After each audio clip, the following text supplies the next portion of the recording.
शहरातील सर्वात जुन्या असलेल्या औरंगपुरा येथील सावित्रीबाई फुले भाजी मंडईचे लोकार्पण बुधवारी राज्याचे इतर मागास बहुजन कल्याण मंत्री अतुल सावे यांच्या हस्ते करण्यात आले। यावेळी मान्यवरांच्या हस्ते गाळेधारकांना परवाना हक्क प्रमाणपत्र वाटप करण्यात आले। तब्बल 14 वर्षांच्या प्रतीक्षेनंतर पुन्हा सुरू झाल्याने विक्रेत्यांमध्ये हर्षाचं वातावरण पाहायला मिळालंय। शहरातील सर्वात जुनी भाजी मंडई म्हणून ओळखली जाणारी सावित्रीबाई फुले भाजी मंडईचे लोकार्पण सोहळा बुधवारी राज्याचे इतर मागास बहुजन कल्याण मंत्री अतुल सावे यांच्या हस्ते करण्यात आला आहे।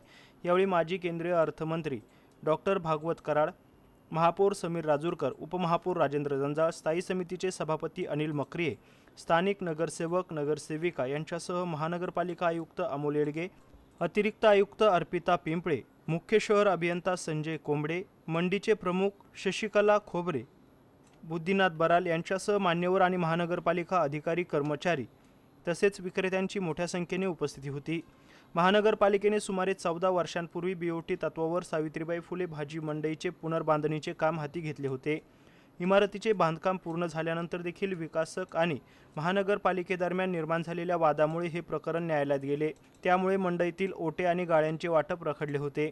त्यामुळे अनेक वर्ष व्यापाऱ्यांना मंडईचा लाभ मिळू शकला नाही। यावेळी स्थानिक भाजी मंडई विक्रेते युनियनचे प्रमुख शशिकला खोबरे यांनी स्थायी समिती सभापती अनिल मक्रिये यांच्या पुढाकाराचे आणि महानगरपालिका प्रशासनाचे आभार व्यक्त केले।